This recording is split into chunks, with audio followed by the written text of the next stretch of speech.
Hello and good morning all of you. स्वागत आहे तुमचं मेगाबीट एज्युकेशनच्या यूट्यूब चॅनलवर. चला बघूया आजचे वोकॅब्युलरीचे words, one word substitution, idioms and phrases आणि misspelled word.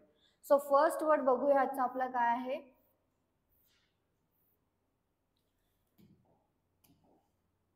Okay, so first word आहे आपला आजचा तो आहे डिस्पेन्सेशन. ओके, डिस्पेन्सेशन. तर डिस्पेन्सेशन म्हणजे काय होते?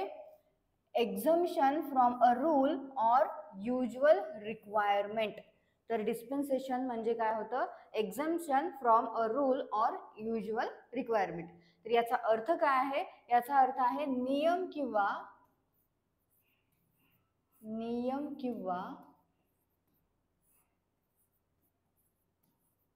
नेहमीच्या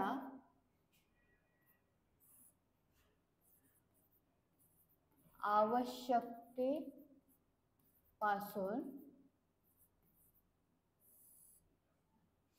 सूट. ओके, सो डिस्पेन्सेशन म्हणजे होते नियम किंवा नेहमीच्या आवश्यकतेपासून सूट, म्हणजेच एक्झम्पशन किंवा वगळणे. ओके, बघूया सिनोनिम्स काय आहेत. सिनोनिम्स आहेत एक्झम्पशन, इम्युनिटी, एक्सेप्शन, आणि अँटोनिम्स आहेत डिनायल, डिसफेवर आणि रिपल्शन. सो यूज कसा करण्यात आलेला आहे डिस्पेन्सेशनला सेंटेन्स मध्ये? तर although she was too young, she was given special dispensation to play before her birthday. तर जरी ती खूप लहान होती तरी तिला तिच्या वाढदिवसापूर्वी खेळण्याची परवानगी देण्यात आली, असा या सेंटेन्सचा अर्थ आहे. आणि यामध्ये असं डिस्पेन्सेशन यूज करण्यात आलेला आहे. तर एक वेळा आणखी तुम्हाला सांगून देते की या सेंटेन्सचा अर्थ काय आहे. सेंटेन्सचा अर्थ आहे जरी ती खूप लहान होती तरी तिला तिच्या वाढदिवसापूर्वी खेळण्याची परवानगी देण्यात आली. तर असा हा सेंटेन्सचा मीनिंग आहे. ओके, सो डिस्पेन्सेशन म्हणजे काय होते? नियम किंवा नेहमीच्या आवश्यकतेपासून सूट किंवा वगळणे. नेक्स्ट वर्ड आहे अलॅक्रिटी, ALACRITY. अलॅक्रिटीचं काय मीनिंग आहे? तर ब्रिस्क अँड चिअरफुल रेडीनेस. म्हणजे काय होते? तर एकतर उत्साह होतो किंवा तडकाफडकी केलेलं काम. ओके, तडकाफडकी केलेले काम किंवा आपण म्हणू शकतो तत्पर कृती किंवा उत्साह, म्हणजे काय होतं? Alacrity, ALACRITY. सिनोनिम्स बघूया काय आहेत. ईगरनेस, विलिंगनेस, रेडीनेस, आणि अँटोनिम्स आहेत अपॅथी, इनडिफरन्स, डम्प्स आणि डिसइंटरेस्ट. ओके, सो अलॅक्रिटी म्हणजे होते एकतर तडकाफडकी केलेलं जे काही काम असतं ते किंवा तत्पर कृती आणि उत्साह. सो यूज बघूया आपण अलॅक्रिटीला कसा करण्यात आलेला आहे सेंटेन्समध्ये. शी accepted the invitation with Alacrity, म्हणजेच तिने आमंत्रण मोठ्या उत्साहाने स्वीकारले. शी accepted the invitation with Alacrity म्हणजेच तिने आमंत्रण मोठ्या उत्साहाने स्वीकारले, असा या सेंटेन्सचा अर्थ होतो. आणि यामध्ये अलॅक्रिटीला असं यूज करण्यात आलेलं आहे. नेक्स्ट वर्ड आहे कॉर्पस. कॉर्पसचं मिनिंग आहे a collection of written text, specially the entire work of a particular author or a body of writing on a particular subject. तर कॉर्पस म्हणजे काय होतं? तर एकाच लेखकाच्या लेखांचा संग्रह म्हणजे होतं कॉर्पस.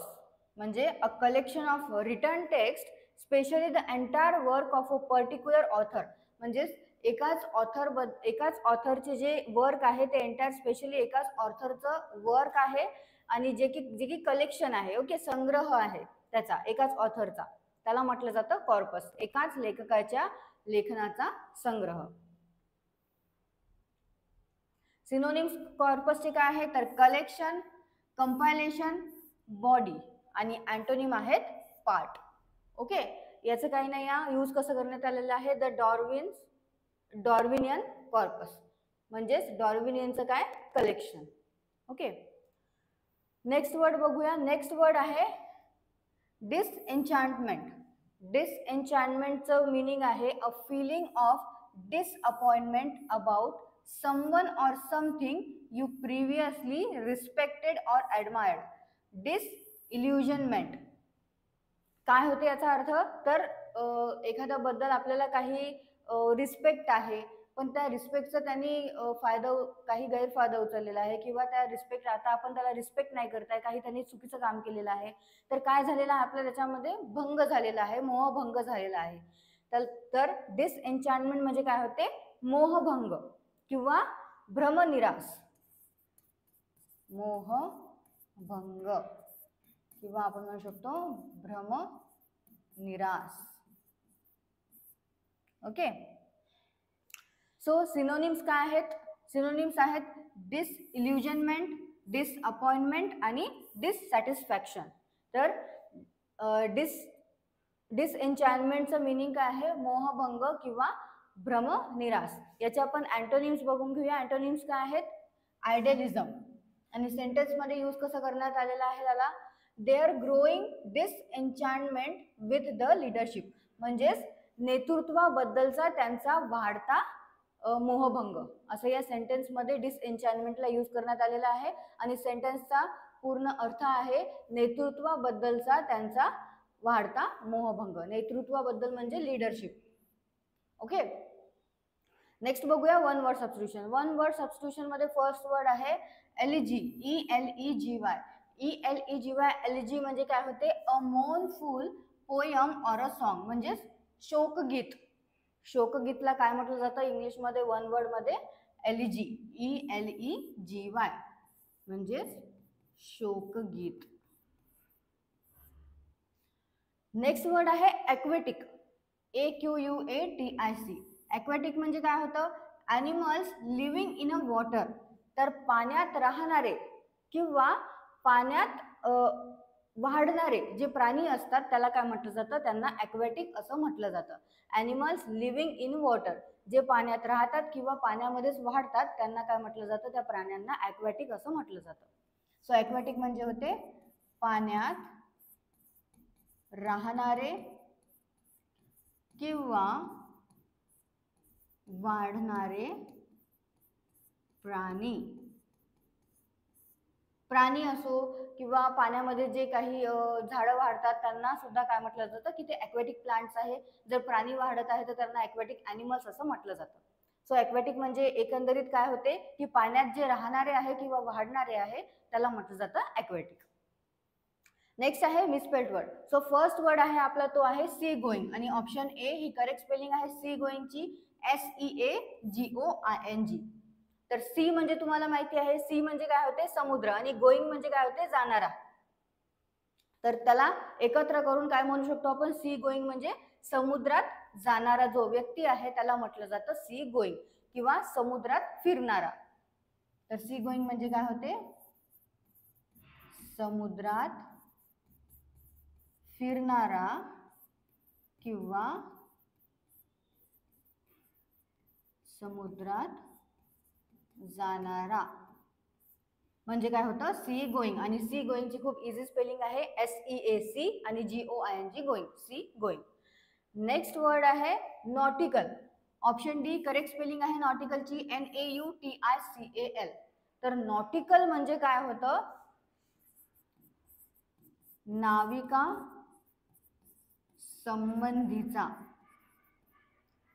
ओके, किंवा खलाशी, किंवा आपण त्याला काय म्हणू शकतो, समुद्र मार्ग सुद्धा म्हणू शकतो किंवा सागरी. तर नॉटिकल म्हणजे काय होते, नाविका संबंधीचा, खलाशी किंवा समुद्र मार्ग किंवा सागरी. आणि नॉटिकलची स्पेलिंग काय आहे NAUTICAL. नेक्स्ट बघूया idioms and phrases. Idioms and phrases मध्ये फर्स्ट आहे busy as a beaver. Busy as a बीवरचा अर्थ आहे if you are as busy as a beaver you are very busy indeed. म्हणजेच कामात खूप व्यस्त असणारा जो असतो किंवा खूप धावपळीत असणारा जो असतो त्याला काय म्हटलं जातं, busy as a beaver. Busy as a beaver म्हणजे होते खूप कामात व्यस्त असणे किंवा खूप धावपळीत असणे म्हणजे होते busy as a beaver. So याचं एक्झाम्पल बघूया काय आहे. I have been as busy as a beaver building a new dam this year. I have had almost no free time. म्हणजेच यावर्षी